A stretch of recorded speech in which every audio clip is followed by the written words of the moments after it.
Every child should hear what often? Every child should hear that, that you love them, one, Of course. that you're here for them. What should fathers teach their sons about like family, women, and responsibility? Is to be a provider, a protector. Okay. God forbid something happens to you today or tomorrow, and you want to leave something with your kid.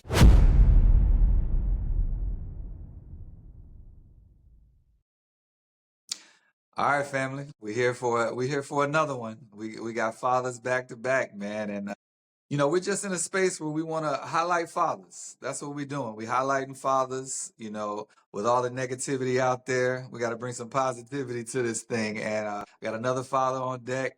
He's gonna share with us, man, just a little bit about how he does fatherhood, what fatherhood looks like to him, and we're gonna get into it. So tell the people your name, man. All right, so my name is Kyron Stewart. All right, Kyron. Yep. And then, man, how many kids do you have, man? I have 5 kids, 3 girls, 2 boys. All right. So, what are their age ranges, man? Where do they sit at when it comes to that? So aging from 25 on to 11. So you got the range. So you My youngest son is in high school, sophomore in high school this year. Okay. And then my youngest daughter is now starting middle school, 6th grade. Wow. So how is the energy in the house, man, with that range when it comes to the kids, man? How is the energy in the house? That's the question I always want to know, man. Energy is crazy.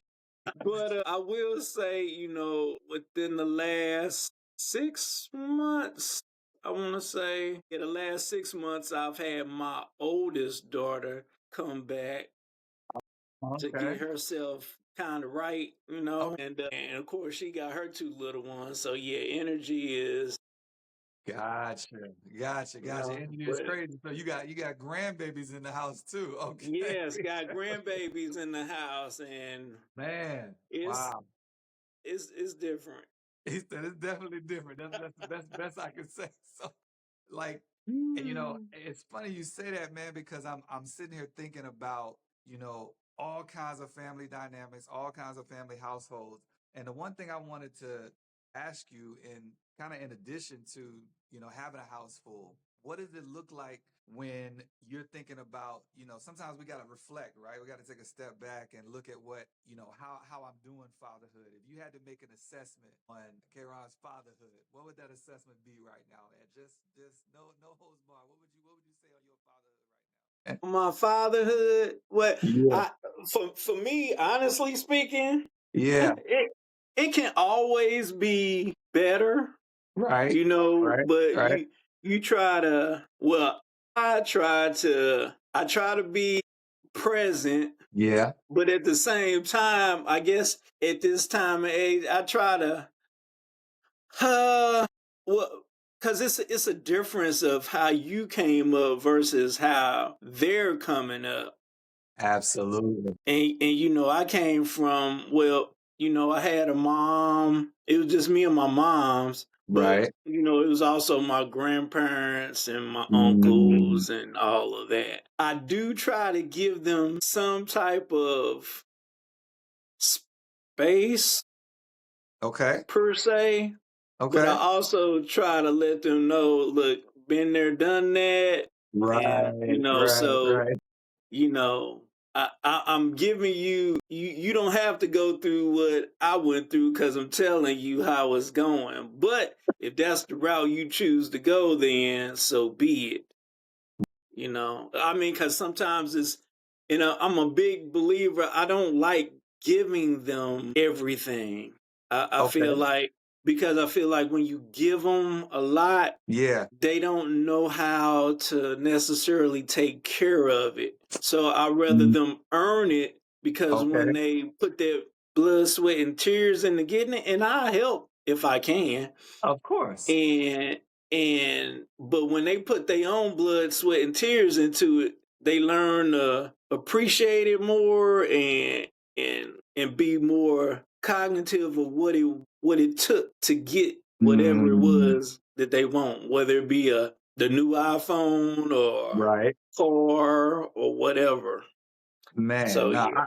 I love that, man, because you and I would venture to say, and I would imagine that, each child probably has you give them their own level of, depending on the age range, depending on, where they are mentally and stuff like that, you probably have different parameters for each child or different, or is it the same? That's probably the next question I ask you, man. Like, how do you balance out those parameters? So I had a conversation with my older kids. So obviously the older three, they are grown. Two of them married, one not. Right. And I remember telling them, I was like, look, and this is just me, but I was Right. like, y'all got your own families, you got grandkids, y'all doing y'all thing. I said, I'm not leaving nothing for y'all. I said, right now everything is going to the younger two. I say, cause they don't have anything. I say, and they're not old enough to, y'all moving on with y'all families, y'all got y'all houses and all of that stuff.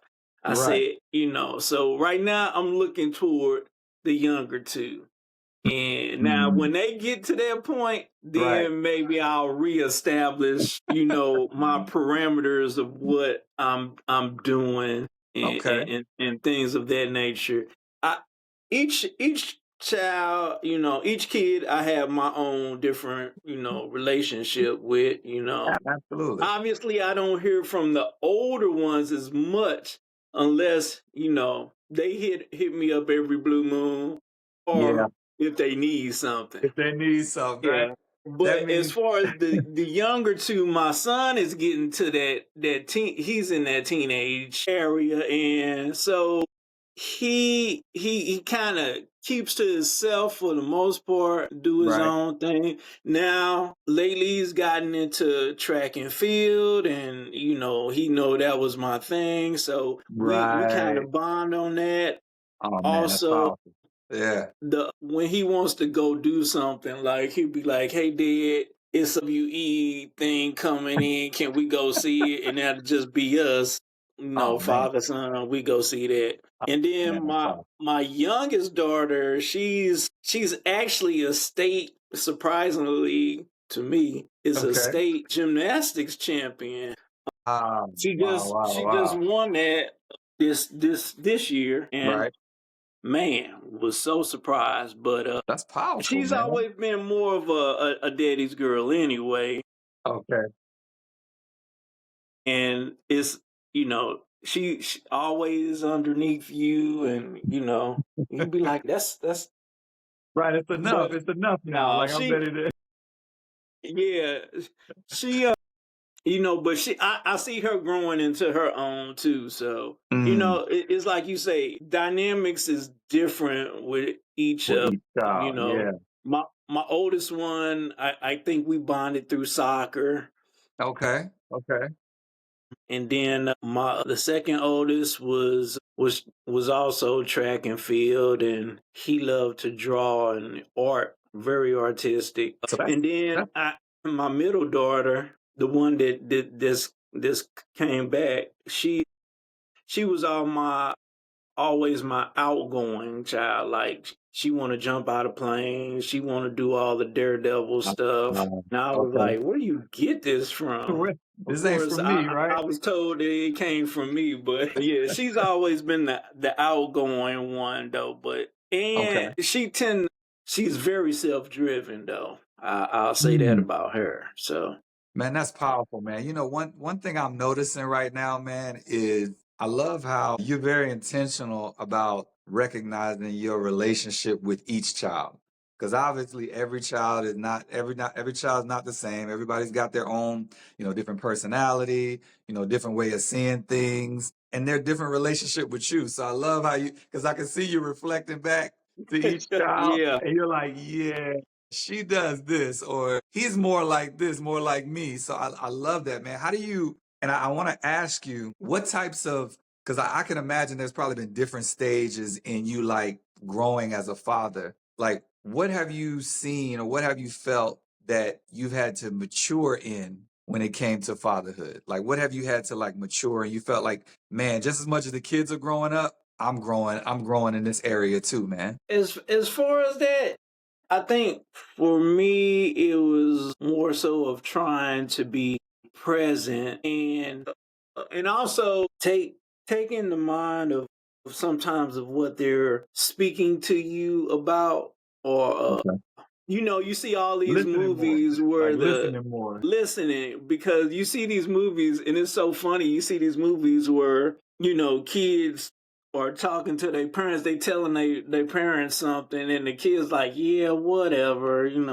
They ain't really paying them no mind. And Right, to right. come and find out what the kid was saying had some substance to it, but you didn't take the time to actually listen. Mm. So I believe listening was a really big factor. Also, seeing another big thing I had to grow in is seeing what not so much getting on their level, but Mhm. understanding what makes them understanding them as a person. And then what Even makes them though tick. I'm very of the mindset, a lot of people say the way we were brought up was, some people try to say it was wrong or whatever, I Okay. got my butt beat and You gotta do what you whoopings gotta do, and, man. and and all that stuff and I I don't think I don't think it was a bad thing. Right. Actually, later on, you look back on it and was like, "Woo, yeah, I probably wouldn't be here if I wouldn't have got that whooping right there." I guess you have to be. I think another part of me growing was learning to be a disciplinarian as Okay. well as understanding having some sense of understanding where Yeah. they're coming from. Right. But I'm still of the disciplinarian part though. I You feel can't let like that go, man. I feel like no, if you we if can't you we if can't we let it let go of go. those disciplinarian reins, man, I feel Woo. like that's what we're here for. If for Mm-hmm. nothing else, obviously, because Yeah. you said some key points about, about the understanding and the listening more. I think it's Yes. more about, I think sometimes we overcorrect. Like people feel like if I got the discipline and it was too much, I need to let the Mm-hmm. discipline go all the way. And then let me just Yes. lean into being their friends. No, you got to try and Yeah, find and that, that I'm symbiotic woo, relationship. yeah. I even tell the middle one, I don't have I also like the fact that of the age difference with my children too, because the older Okay. ones will go back and tell the younger ones, look, don't do that, Don't play because there. Yeah, they it ain't learn. gonna go how you think. And Yeah. I love that because it lets them know, okay, well shoot. If they didn't have to hear it from me, Right. they Right. heard it from somebody else that went through it. And Right. so I love that. I love No, that that's part great. too. No, that's good, man. That's really, really good because what that shows me is that you built a culture in the house. So Oh at least yes, the yes. kids, at least, the older ones kind of help in that teaching Mm-hmm. that you Yes, kind of put into yes. them. Now, man, I love that. So if I was to say more almost like a fill in the blank here. So every child every child should hear blank often. Every child should hear what often? Listen, family, if you're enjoying these conversations, take a second to like, share, and subscribe so you don't miss future conversations. Now let's get back to the interview. I think so. I guess if I'm saying that, I would say every child should hear that, that you love them, one, Of course. that you're here for them, and like I also tell my kids, I say, no matter what you do, now if you're wrong, you're wrong. Absolutely. But and I'll be there. But if you're right, no matter what, I got Yeah. your back 100%. I You love it. know, Yeah. regardless of whatever. And I think a big thing with me, obviously church is very big on my list, and maybe because I was once asked, because I've never met my father per se. Okay. Never met him, and one time somebody asked me, it was like, "Hey, how does it feel not to have a father?" Mm, And this was probably when I want to say I was in college at this time. okay. And until he had asked me that, I told him, I said, until you had asked me that, I never really realized I didn't have a father until you literally just said that. Because Wow. I think another thing is that I obviously had my grandfather at the time, and I Of had course. my uncles, but I Yeah. also had all the men at church. Mm, And which goes back to, the whole village community. thing. Yeah, the village, the Yes. community. Yeah. Which is another reason why I moved where I moved and lived where I live, Yep. which Yep. brings that back to the forefront of why I moved where I'm at. Yeah. Because, I had Support I had system. that support system down the street, in which they've always played a major part in all Yeah. my children as Wow. far back as I can remember. Yeah. So Nah, man, that's yeah, powerful because I'm sitting here thinking about, and obviously we know who we're talking about because that's he Tracy and Charles, man, they're my son's godparents too. So it's one of exactly. those things where it's like sometimes even when you're missing something, if you fill that void in another way, like a father figure, or that's what I hear you saying, man, because it's like Yeah. nothing comes out perfectly. Obviously, we want everything to be ideal. We want the family structure to be nuclear, which is the goal. Mhm. I don't ever want, because I was my mother was a single mother for about 6 years too. And I Mhm. always speak about, yeah, there's the ideal and then there's the reality of the situation. Obviously, shooting towards the ideal, and it's about what we teach our kids. Yeah. But when we do have that village, there is a reason because you never know. I mean, it could just be to where, a father dies or, Mm. like being in the military, like, that military lifestyle, man. We Woo, man, it is gotta rough. go. So, man, I love that. So let me ask you this question. What should fathers teach their What sons happened? about like family, women, and What responsibility? happened? Like if you had to really nail down a principle that they should know about family and women and responsibility in that way. So I'm of the mindset of, and this is pretty much I see it everywhere. But Sure. I guess if I'm teaching that, I think as far as family and women is to be a provider, a Okay. protector, Mm,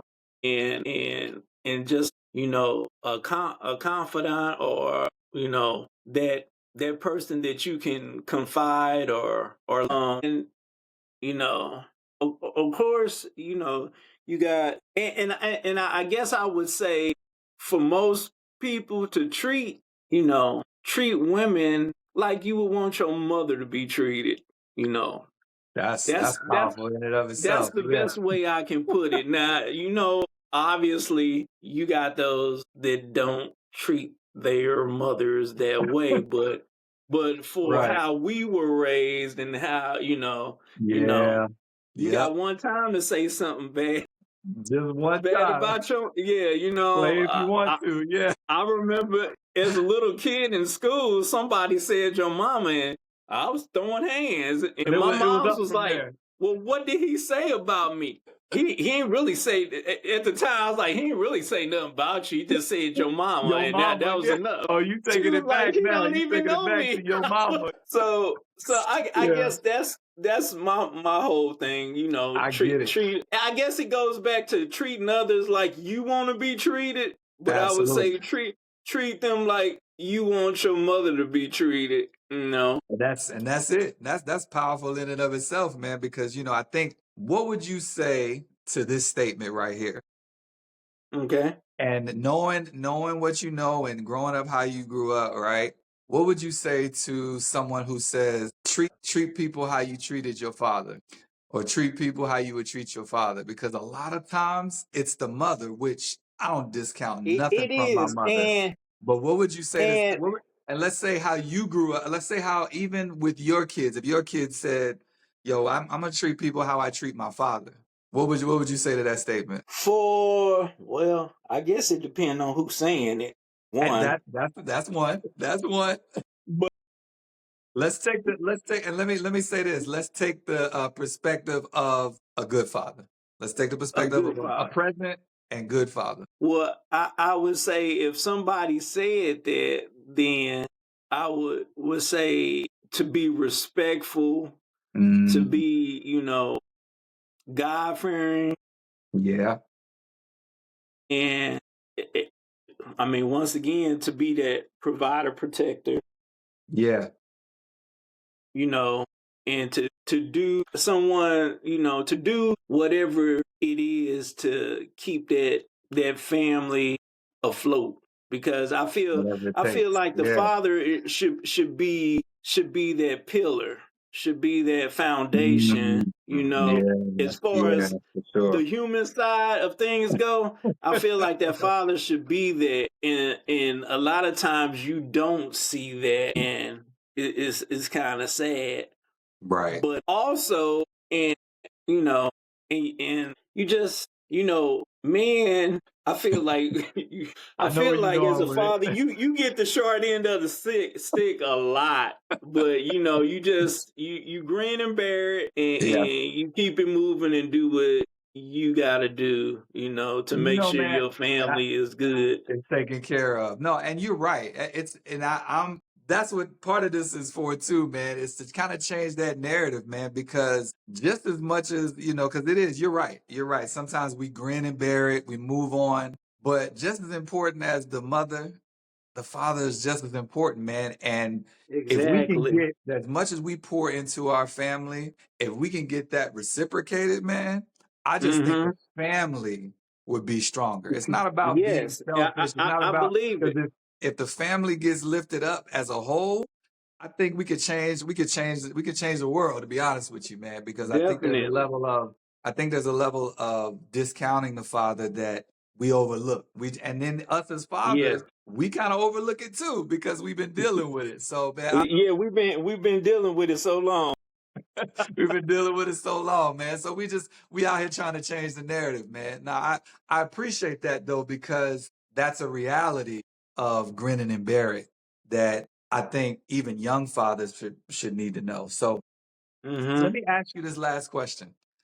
Okay. God forbid something happens to you today or tomorrow, Mm-hmm. and you want to leave something with your kids. You want to leave like a phrase, a statement, or just something that you want them to remember about dad. What's that thing you want them to know? Probably that I always put God first.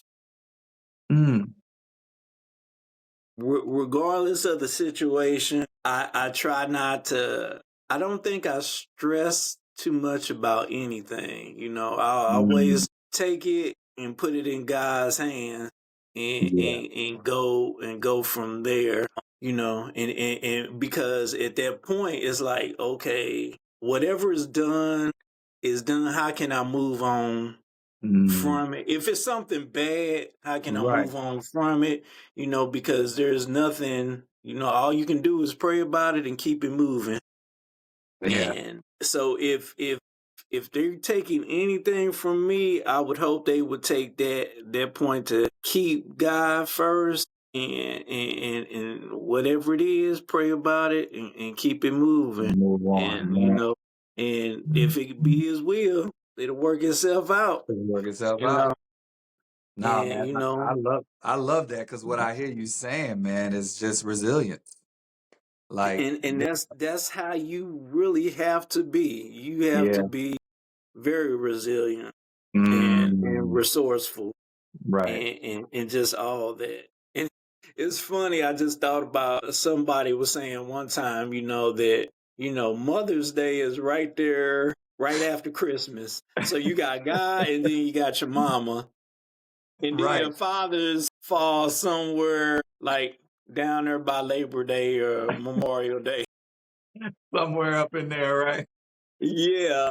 And I recall one Father's Day, my younger kids, they got me something for Father's Day, and they got me a mug, a coffee mug. Right. Well, both of them got me the same mug, and I said, y'all put so much thought into this. And all I could do was laugh. Well, I said thank you and laughed and kept it Yeah. moving because I was like, Yeah. oh my goodness. Now, when Man. Mother's Day Wow. came around, they were so Got the intentional whole about, shebang, boy. boy, They I was like, oh my goodness, turned that's up. a mess. No, But I yeah, love it, man. I that's love fun. it, man. I appreciate you, man. I appreciate your time. I appreciate you jumping on. Y'all, this is another interview. Another father doing the work, figuring that thing out, growing, got grandbabies and all that kind of stuff. Mm. But Kyron gave us some real good nuggets that we can hold on to. So the only way we're gonna be able to get this message out, if you guys like, share, and subscribe. Stop right now. Whatever you're doing, like, share, and subscribe. Because the last thing we want to do is let this message get missed. So until the next interview, well, I'll let you. Peace. Hey.